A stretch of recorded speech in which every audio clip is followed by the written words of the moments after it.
Welcome, everybody, to the RnR Catcast, a fan-based podcast focusing on Montana State athletics. We're two dudes named Ryan from the state of Washington talking about our dear Montana State. We hope you enjoy.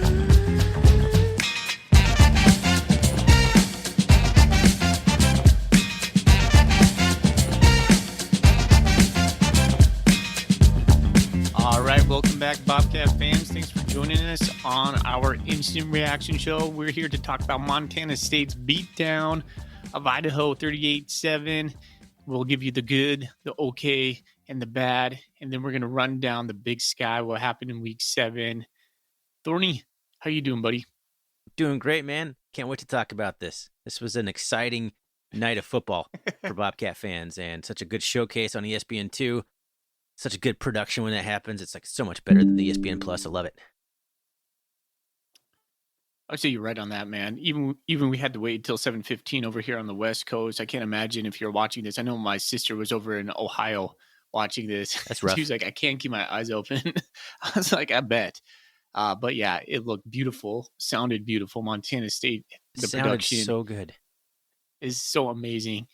I would say just applause to Montana State because the atmosphere is absolutely elite. It comes across on television so good, and it would be so much better in person. But from afar, well done, Montana State. You make us proud. Before we get into the good, the okay, and the bad, let's go down the college scoreboard. Some things happened yesterday, man, in the Big Sky. It was a kind of a weird day. We'll start off over in Missoula. Montana rebounded against Northern Arizona, 31-20. It was a kind of an ugly game. There wasn't much offense to be had. 31-20. The Grizz kind of made some adjustments on defense second half. Logan Fife finished with just shy of 200 yards with one touchdown.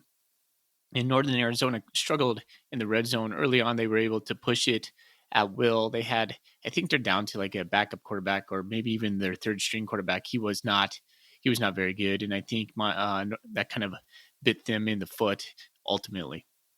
Bit them in the foot. Mm-hmm. Not shot him in the foot. Not bit him in the butt.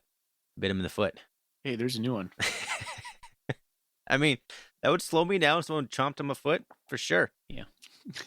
I kind of kept an eye on this game a little bit, just checking the scores, and I thought Idaho State was kind of in command, but Portland State comes storming back, wins 42-38 in Pocatello. Chachere, 400 yards of offense, 6 touchdowns, as Portland State goes on the road and gets their first win of the season. Chachere had 400 yards? Wow. Yeah. Oh, more than 400. I don't have the stats open. I'm just looking at the little blurb that ESPN gives you. Oh, okay. I'm only seeing 200, but it might be wrong. But that was an interesting game. I thought Idaho State was going to take that one, but good on Portland State for getting into the win column. We had 216 through the air and 202 on the ground. Nah, that's what I'm not seeing. I'm just seeing his passing skills. So, all right. So, Montana State's going out to Portland State next week. They'll take on a winning Portland State team. I'm guessing that game's going to be closer than yesterday's game. Yeah, I'd probably say so. Yep. We'll talk about that tomorrow, though. Yep. Let's see. Davis put it on Cal Poly 56-10. Miles Hastings threw for 458 yards. Oh, my gosh. Ooh. 4 touchdowns, 27 from 30. I didn't watch a lick of that game, but it wasn't even close. Davis put 28 points up in the first quarter alone and 14 in the second and then 7-7. So it looks like they kind of cut off the dogs or had their second team, probably even third team playing at that point. Davis is now the second best team in the Big Sky, I would say. They're kind of cruising, man. They're 6-1. They had a couple close games here and there, but hey, 6-1, 3-0. Yeah, I was thinking if I had to put out a power rankings, they'd probably be number 2 in my poll right now. Yep. The shocker heard around the world, Northern Colorado somehow goes to Ogden and beats Weber State, snapping an 18-game losing streak. I feel so happy for those guys. They outscored Weber State 14-3 in the second half and pulled away. I have no idea what happened in this game. I didn't watch a second of it. I don't know if Weber State got guys hurt or if there's just some fluke crazy things that happened, but that's a bad loss at home. That is program ruining loss. Like, they I might went back and spiral. They watched. might not come back from that. Yeah, I watched the last 15 minutes of that game just to see UNC's players celebrate. I wanted to see that. I wanted to see that for them. They full on poured the Gatorade on Coach Lamb. The elation and just relief that swept over those guys. I just felt so happy Yeah. for them because you never want to see a program struggle that bad. No, It's no. just At the their end of the day, they're defense. just kids, man.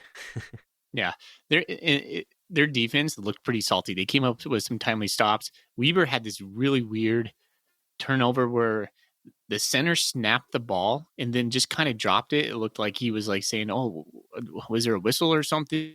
And then UNC like fell on it because nobody moved. It was the weirdest thing. And then the refs were able to waste some salt away the clock. So kind of a weird turn of events at the very end. And the announcers had mentioned, he's like, there was a couple fluky turnovers for Weber, but man, just good to see the Bears scrapping and getting a win, and just the relief I saw on Coach Lamb's face and the players just whooping it up on the sidelines. Good for them. I was just happy for Yeah. those guys. And glad it wasn't us.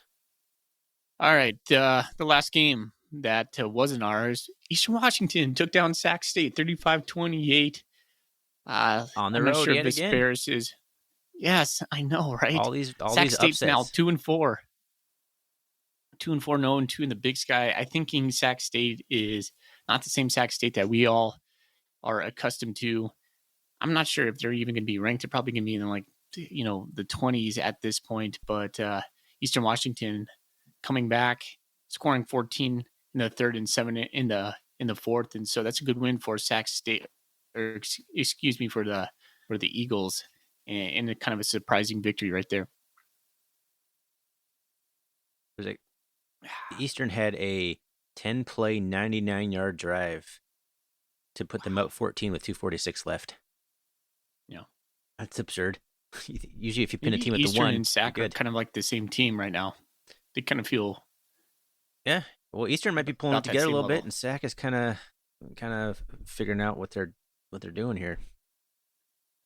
All right, what a crazy day in the Big Sky, man.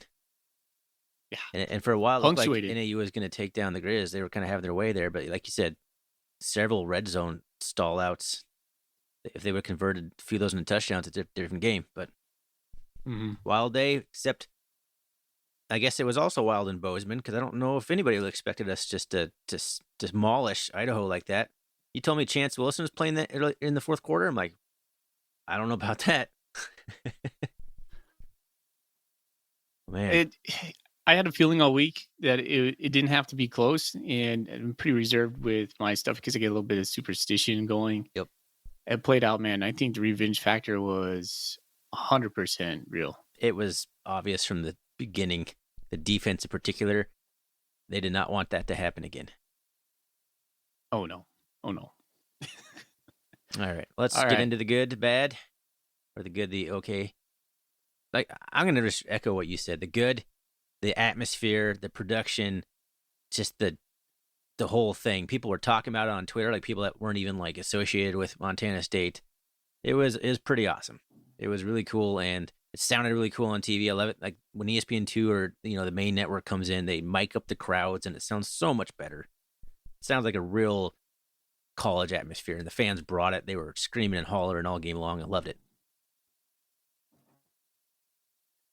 It was so sweet to see our Montana State in the national spotlight just dominating too. It just put a big old smile on my face. And my mom even called me today. She's like, "Hey, but the Bobcats were on like national television last night." She's over in Ohio as well. I'm like, "Yeah, Mm-hmm. it's pretty cool. It's Yep. pretty cool." Go into pretty much any I'm gonna give her. bar, whether it's a sports bar or not, and they'll probably have ESPN2. Put it on. Yeah, Pretty cool. 1 o'clock in the morning. Montana State's playing in New York. I like it. It's got to be some bar in New York I'm I had it gonna on. shout out to Tommy Malott, the field general, making plays with his arms and his legs. It is clear he's on. He's like Mario when Mario gets the star, and he's just kind of invincible, and he's just wrecking shop. That's who he is right now. He's just on a different level. We'll get into all of his stats tomorrow. Just take a moment to appreciate it, Montana State fans, because it's he's gonna be gone next year, and it's really awesome to see right now. I thought the defense was awesome. They played with their hair on fire. They played with a ton of passion. Callahan O'Reilly, man, what a game he had. Callahan, What?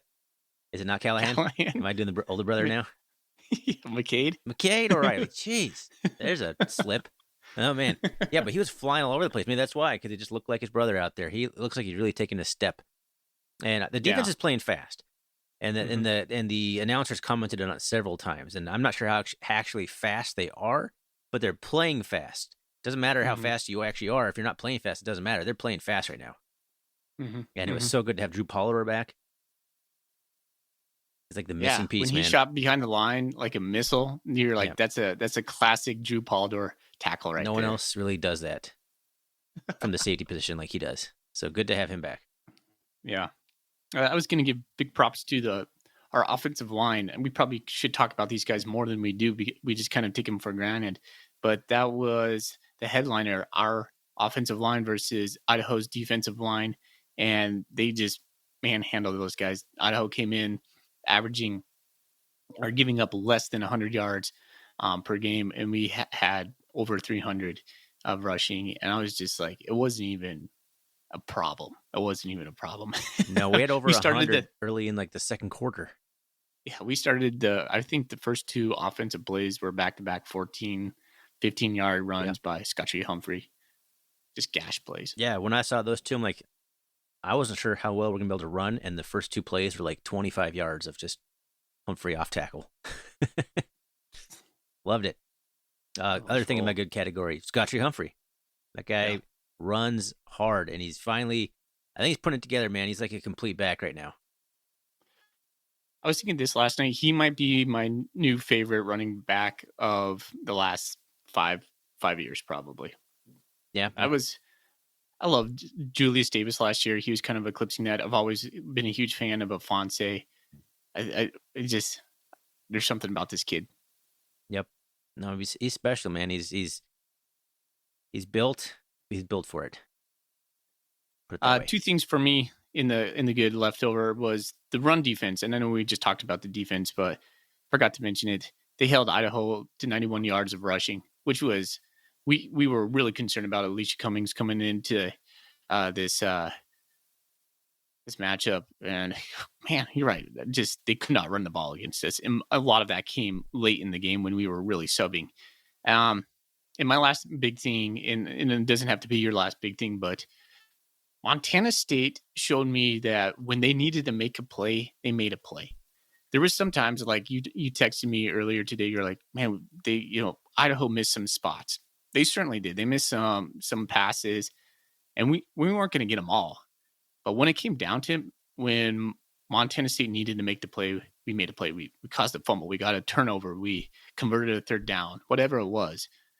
And to me, that's a sign of a championship team.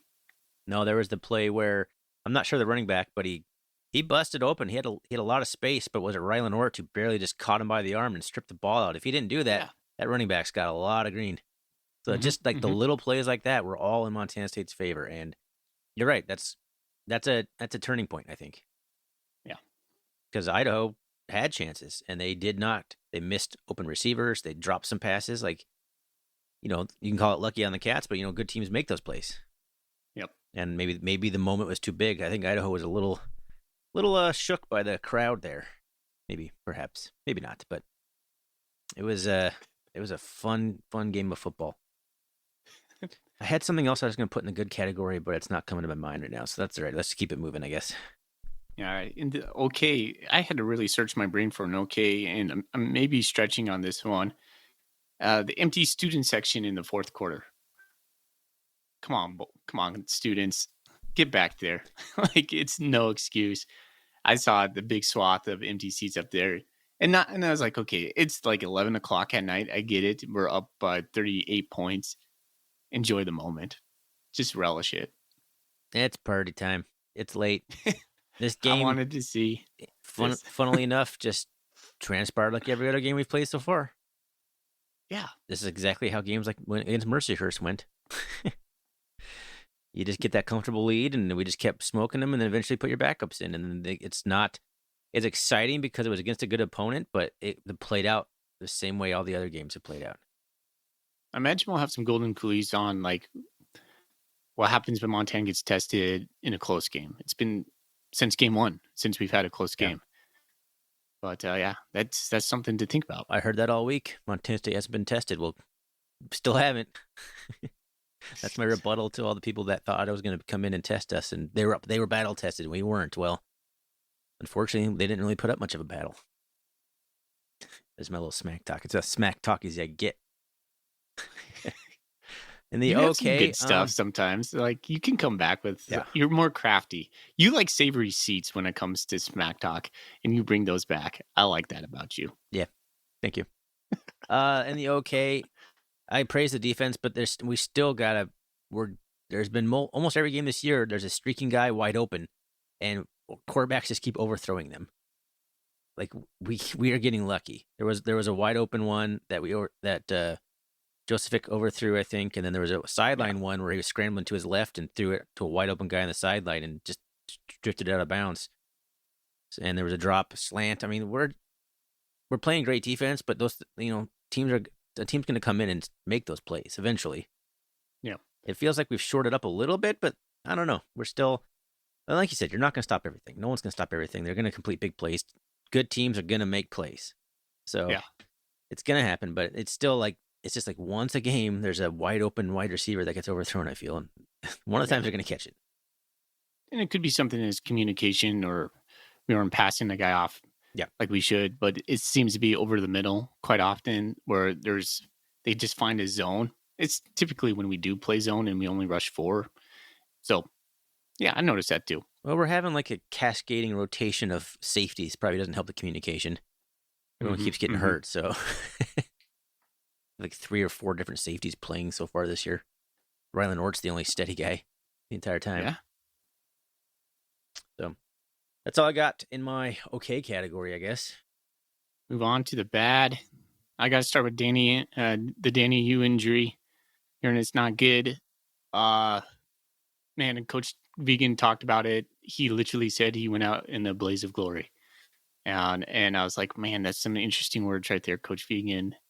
And I don't know if it happened the play before, or maybe when he pivoted on his interception, but dang, that's a tough one to swallow. That's a bad one, man. If he was kind of like I think it's kind of that captain, that general that kind of gets guys lined up and the fiery leader guy back there. So I think it's going to be an adjustment learning to play defense without him if he truly is gone for an extended period of time, if not the whole season. So yeah, that's a rough one. That's the only thing I had in my bad category. A game like this, like I don't even want to focus on anything bad. This was a complete domination, and that's all I really. The only bad thing is a guy got hurt. It's the only really bad. I got like thing. 5 more things in my bad category. That's unfortunate. All right, I guess I'll just rattle them off. I won't. Here. Yeah, I like to keep this underneath 20 minutes, so this will be quick. Play calling first series, we got a little cute when we got into the red zone when we were just hammering them with just running off tackle, and then we settled for a 51-yard field goal that we missed. It felt like the end of last. It was like a repeat of what was happening in Idaho. That was very frustrating at the very beginning. That was a pretty good kick. Yeah, it's in the wind, and you just again, you're like, missed field goal against Idaho. Yeah, here we go. Tamakola on that drop, that was such a hard pass because it was going across the field, and Tommy just dropped that. Couldn't have been in a better place. No. And you have to make that catch. Absolutely have to make that catch. I watched the replay on that. I don't think he located it until it was like basically in his hands. I think he lost it or couldn't find it. Yeah. But I think that's our first punt that we had after that. So that was unfortunate.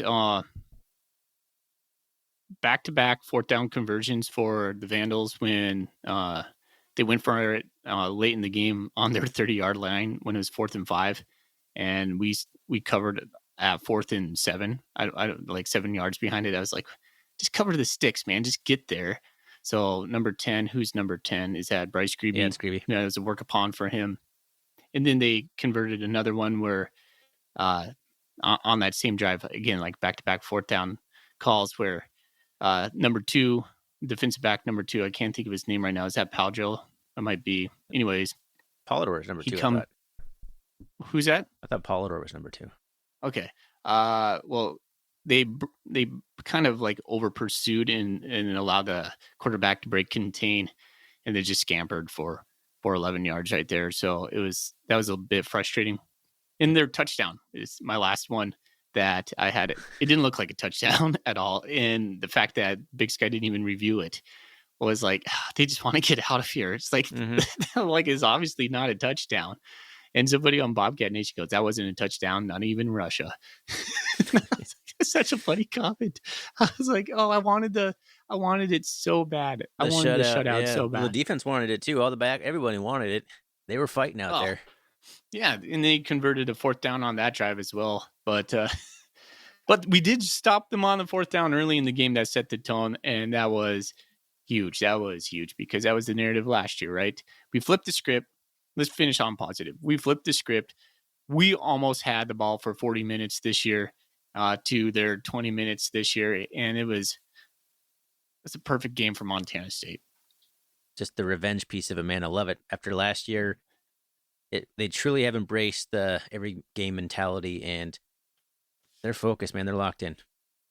See, that's what I hope going forward. And I think we'll probably talk about that tomorrow because it feel like sometimes last year when we would have these big moments, then we would feel affirmed, and then we played lackluster after that. So Montana State needs to continue to bring it.